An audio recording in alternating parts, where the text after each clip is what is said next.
Physical appearance के ऊपर थी, जिसका काफी अच्छा रिस्पांस मिला। Thank you so much guys, आपको उस वीडियो से काफी कुछ सीखने को मिला होगा।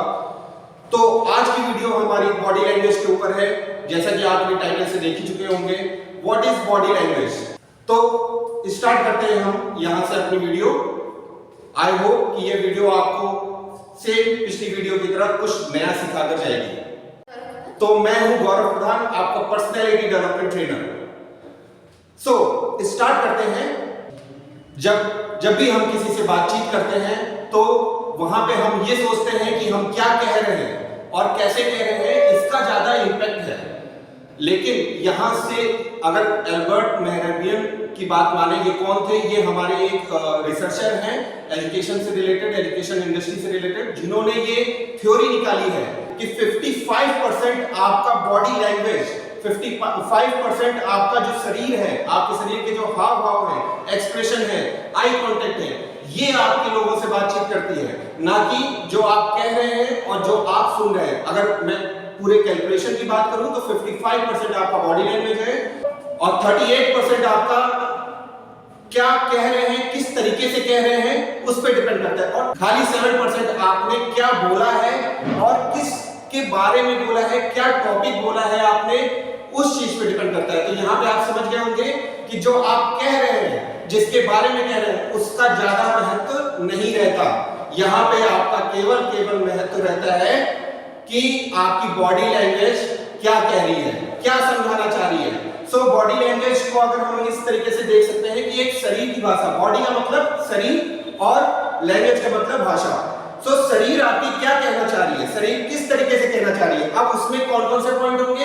एक ह्यूमन के बिहेवियर के अगर नेचर में देखा जाए तो उसमें आपका सबसे पहला आता है कि आपके हैंड एक्सप्रेशन कैसे जा रहे हैं, आपका ओवरऑल फिजिकल अपीयरेंस कैसा है, आपके पहनावा कैसा है, आपका आई कांटेक्ट कैसा है, आपका फेशियल एक्सप्रेशन कैसा है, आपका आपने जो स्पेस ले रखा है उसको कैसे आप यूज कर रहे हैं, राइट। सो ये सारी चीजों को ही अगर मिला के देखा जाए तो ये आपका बॉडी लैंग्वेज है, जिसके थ्रू हम बिना कुछ कहे भी बहुत कुछ कह जाते हैं। सो बॉडी लैंग्वेज क्या है आप ये समझ चुके होंगे, और अब आप किसी को भी ये बता सकते हैं कि बॉडी लैंग्वेज हम किसे कहते हैं। और यहां पे आप ये भी समझ चुके होंगे कि 55% की क्या वैल्यू है।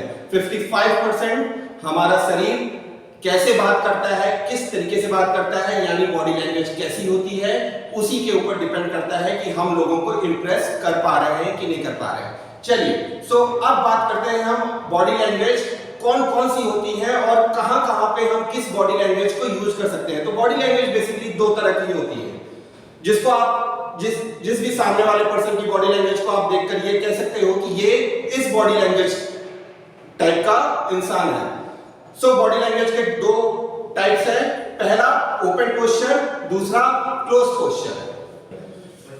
क्लोज एंड ओपन पोस्चर को हम समझेंगे, लेकिन बॉडी लैंग्वेज को एक अच्छी अट्रैक्टिव दिखाने के लिए, दूसरों को इंप्रेस करने के लिए हम सबसे ज्यादा मैटर करता है हमारा फिजिकल अपीयरेंस। आप किस तरीके से अपने आप को अपीयरेंस से, आपका फिजिकल अपीयरेंस कैसा है, किस तरीके के आप कपड़े पहनते हो, किस तरीके से अपने आप को फिट रखते हो, उस पे बहुत ज्यादा डिपेंड करता है आपका body language, right. So physical appearance के बारे में अगर आपको जानना है तो वो मेरी पिछली वीडियो में आप जाके देख सकते हैं, जो आई बटन में दिखा रहा होगा। सो ओपन पोस्चर क्या है? अब ओपन पोस्चर को हम थोड़ा सा डीपली तरीके से समझते हैं।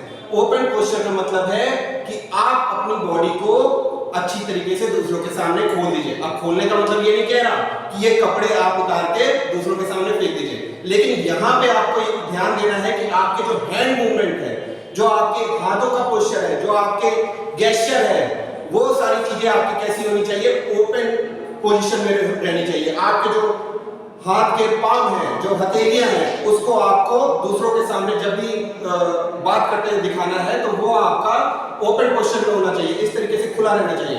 अगर आप इस तरीके से बात करेंगे तो ये आपका क्या निशान दिखाता है?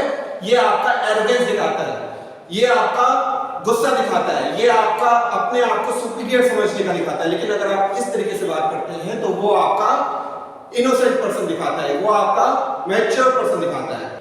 सो हमारा सेकंड पॉइंट है आई कांटेक्ट। आई कांटेक्ट हमारा कैसा होना चाहिए? आई कांटेक्ट हमारा एक अच्छे मैनर में प्रॉपर तरीके से मेंटेन होना चाहिए। जब भी हम बात करते हैं किसी सामने वाले पर्सन से, तो उस समय हमारा अगर आई कांटेक्ट उसके बॉडी के फेस पे अगर होगा तो डेफिनेटली वो पॉजिटिव आई कांटेक्ट है। अब उसको कैसे मेंटेन करते हैं? अगर आपको किसी से बात करना है और अपना इंप्रेशन अच्छा बनाना है तो उसकी आंखों में आप देख सकते हैं। अब इसका मतलब ये नहीं कह रहा मैं कि आप उसको लगातार घूरते रहिए, घूरना नहीं है, लेकिन आपको उसकी आंखों में बीच बीच में ब्लिंक करते हुए उसकी आंखों को ही देखना है। अब इसका एक पैरामीटर होता है, आपको आंखों से लेकर नोज के पॉइंट तक यहां तक देखना है।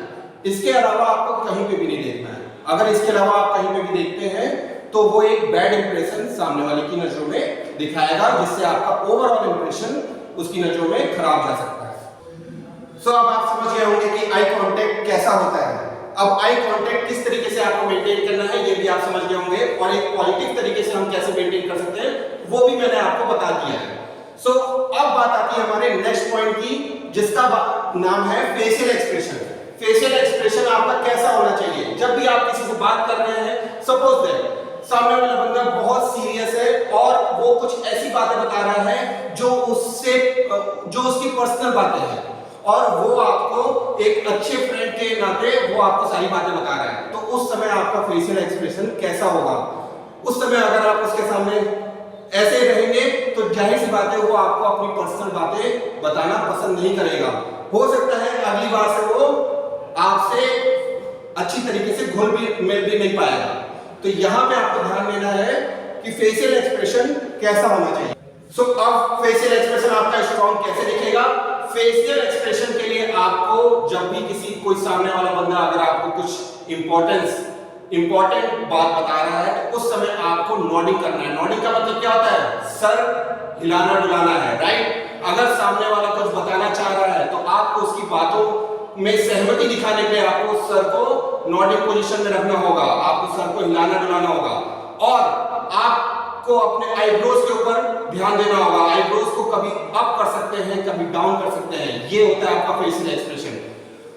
और आपकी आंखें हमेशा ओपन पोज में होनी चाहिए। आप आंख बंद करके किसी से तो बात नहीं कर सकते, तो यहाँ पे आंखों को हमेशा ओपन पोस्चर में रखना है। और चेहरे पे एक बहुत ही खास तरीके की पॉइंट होता है जिसका नाम है स्माइल। हल्की सी स्माइल रहनी चाहिए, और वो स्माइल कैसी होनी चाहिए? वो जेन्युइन स्माइल होनी चाहिए, ताकि सामने वाले को ये ना लगे कि आप उसका मजाक उड़ा रहे हो या आप उसकी बातों को सीरियस नहीं ले रहे हो। तो अब बात आती है हमारी गेस्चर की। गेस्चर आपका कैसा होना चाहिए, राइट? अभी आप देख रहे हो कि मैं आपसे बात कर रहा हूं, आपको समझा रहा हूं बॉडी लैंग्वेज के बारे में, तो मैं क्या कर रहा हूं? यहाँ पे जितना स्पेस है उसको अच्छी तरीके से यूज कर रहा हूं, जिससे मेरी बातें आपको अच्छी तरीके से समझ में आए, और जो स्क्रीन पे दिख रहा है वो भी आपको अच्छी तरीके से दिखे। तो इसी को हम कहते हैं गेस्चर। अभी गेस्चर आपका कैसा होना चाहिए? गेस्चर आपका सामने वाले बंदे के फेस के अकॉर्डिंग होना चाहिए, सामने वाले बंदे के ठीक सामने प्रेजेंट होना चाहिए। अगर आपके पैरों का पोजीशन हम देखा जाए तो पैरों को आपको स्ट्रेट पोजीशन में सामने वाले बंदे के फेस की तरफ रखना चाहिए।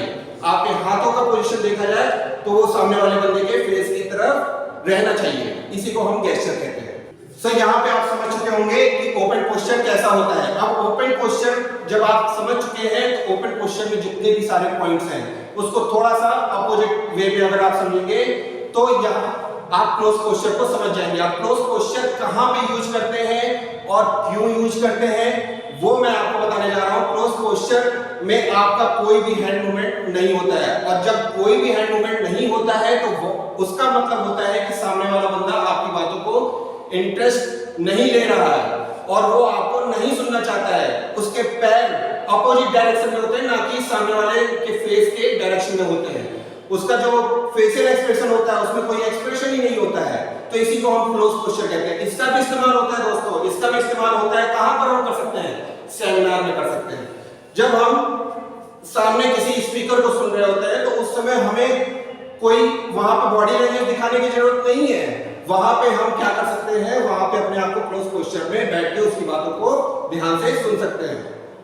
सो ये था आपका open posture and close posture. So interview location पे आप किस तरीके की बॉडी लैंग्वेज रखेंगे और क्यों रखेंगे इसका मैं आपको जवाब देता हूं। अब इंटरव्यू लोकेशन पे अगर आप जा रहे हैं तो वहां पे आपको क्लोज पोजीशन में रहना है।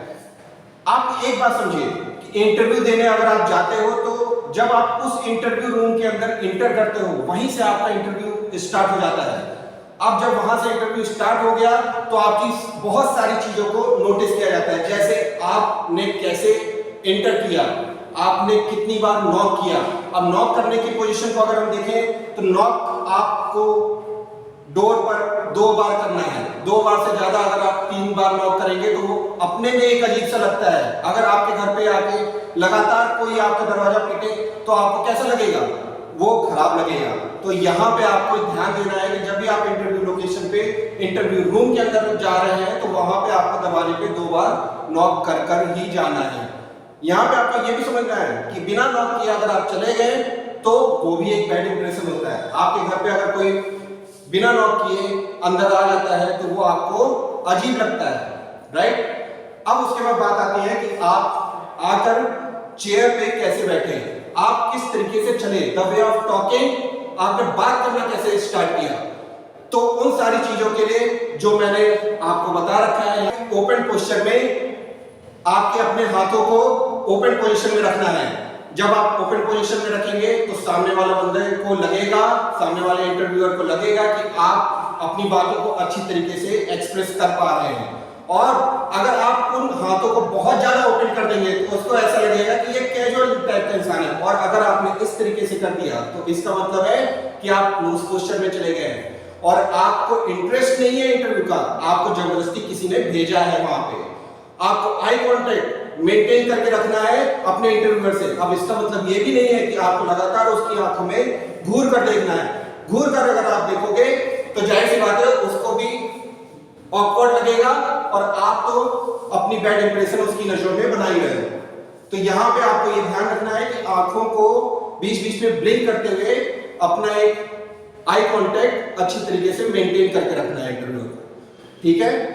जब आपका इंटरव्यू फिनिश हो जाता है तब उस समय आप किस पोजीशन में बाहर निकलते हो, किस तरीके से इंटरव्यूअर को लास्ट समय पे एक अच्छा इंप्रेशन देके निकलते हो, वहां पे आपको ये ध्यान रखना है कि आपको स्ट्रेट पोजीशन में खड़े होकर एक अच्छी सी स्माइल रखकर आपको जो हैंडशेक करना है वो एक प्रॉपर तरीके से हैंडशेक करना है। अब सपोज दैट हैंडशेक करने के लिए आपको किस तरीके से हाथ मिलाना है, ये दूसरे का हाथ है और ये मेरा हाथ है, इसको आपको ले जाकर पूरा अच्छी तरीके से ज्वाइन करना है। अब यहाँ पे अगर आप इस तरीके से हाथ मिलाओगे तो इसका भी एक बैड इंप्रेशन पड़ता है। इसका मतलब है कि आप बहुत ही कमजोर इंसान हो, आपकी जो इच्छाएं हैं वो एक सीमित है, आप think out of the box नहीं सोचते, तो इस तरीके के पर्सन को कोई भी कंपनी लेना नहीं चाहेगी। सो दोस्तों, बॉडी लैंग्वेज का इंपॉर्टेंस आप यहाँ पे समझ चुके होंगे। अगर बॉडी लैंग्वेज आपने अपनी सही कर ली, दुरुस्त कर ली, तो डेफिनेटली आप एक अच्छे सोशलाइज पर्सन होंगे। आप समाज में अपने आप को एक अच्छी तरीके से, प्रेजेंटेबल तरीके से आप ले आ सकते हैं और इंटरव्यू में भी आप एक धमाल मचा सकते हैं। हर इंटरव्यू में आप सक्सेस हो सकते हैं। अगर आप इंटरव्यू देने जा रहे हैं तो आपको कोई रिजेक्ट तो कर ही नहीं सकता, क्योंकि 55% जो मैंने आपको बता रखा है, 55% ही मैटर करता है कि आप अपनी बॉडी से क्या बोलना चाह रहे हैं या फिर बॉडी से आप क्या दिखाना चाह रहे हैं कि आपको उस जॉब में इंटरेस्ट है कि नहीं है। तो दोस्तों, मैं ये आशा करता हूं कि आज की वीडियो आपको बहुत पसंद आई होगी। अगर पसंद आई है तो वीडियो को लाइक करें, शेयर करें और ऐसी ही वीडियोस को देखने के लिए हमारे चैनल को सब्सक्राइब करें। So thank you so much and bye bye.